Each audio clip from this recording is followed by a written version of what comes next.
চট্টগ্রামে সম্মিলিত সনাতনী জাগরণ জোটের মুখপাত্র ইসকন নেতা চিন্ময় কৃষ্ণ দাসের জামিন নামঞ্জুরের পর তার অনুসারীদের সঙ্গে পুলিশের দফায় দফায় সংঘর্ষ হয়েছে। আদালত এলাকায় হামলা এবং ভাঙচুরের সময় এক আইনজীবী নিহত হয়েছে। নিহতের পরিবার এবং আইনজীবী সমিতির অভিযোগ, উগ্রধর্মীয় সংগঠন ইসকন সদস্যরা পরিকল্পিতভাবে তাকে হত্যা করেছে। আইনজীবী হত্যা প্রতিবাদ এবং দোষীদের গ্রেফতারের দাবিতে আগামীকাল আদালতের বিচার কাজ বন্ধ রাখার ঘোষণা দিয়েছে আইনজীবী সমিতি।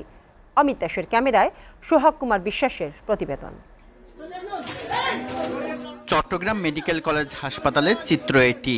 লাশ ঘরে রাখা হয়েছে ইসকন সদস্যদের হামলায় নিহত আইনজীবী সাইফুল ইসলামের নিথর দেহ। বাইরে স্বজন ও সহকর্মীদের আহাজারিতে ভারী হয়ে উঠেছে হাসপাতালের পরিবেশ।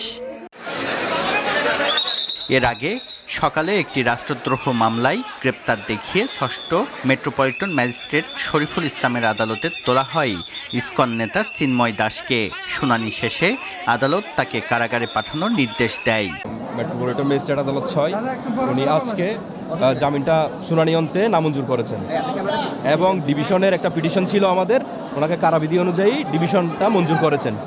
আমরা এই বিষয়ে সংক্ষুব্ধ, আমরা জামিনের ব্যাপারে সংক্ষুব্ধ। আমরা উচ্চ আদালত অর্থাৎ মহানগর দায়রা জজ আদালতে আগামীকাল শুনানি করবো আশা করি। কিন্তু চিন্ময় দাসকে বহনকারী প্রিজন ভ্যান আটকে বিক্ষোভ শুরু করে ইসকন সমর্থকরা। টানা ৪ ঘন্টা আদালত চত্বরে অরাজকতা চালায় তারা।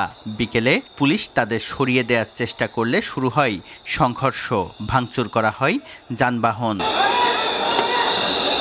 এক পর্যায়ে আদালত ছাপিয়ে সংঘর্ষ ছড়িয়ে পড়ে আশপাশের এলাকায়। লালদিঘির পাড়ে ইসকন সমর্থকদের হামলায় নিহত হন আইনজীবী সাইফুল ইসলাম।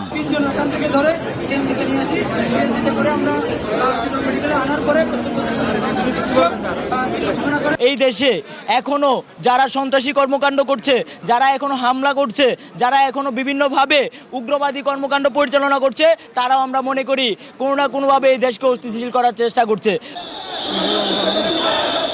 এই ঘটনাকে কেন্দ্র করে উত্তেজনা ছড়িয়ে পড়ে গোটা চট্টগ্রামে। পরিস্থিতি মোকাবিলায় ৭ প্লাটুন বিজিবি মোতায়েন করেছে জেলা প্রশাসন। এদিকে আইনজীবী হত্যা ও দোষীদের গ্রেপ্তারের প্রতিবাদে আদালত বর্জনের কর্মসূচি ঘোষণা করেছে জেলা আইনজীবী সমিতি।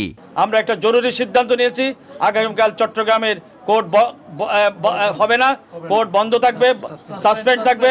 কারণ এই আইনজীবী হত্যার প্রতিবাদে আমরা আইনজীবী সমাজ তাৎক্ষণিক কর্মসূচি নিয়েছি। পরবর্তী কর্মসূচি আমরা তার পরিবারের সাথে আলোচনা করে আমরা সিদ্ধান্ত গ্রহণ করব। সোহাগ কুমার বিশ্বাস, এসএ টিভি, চট্টগ্রাম।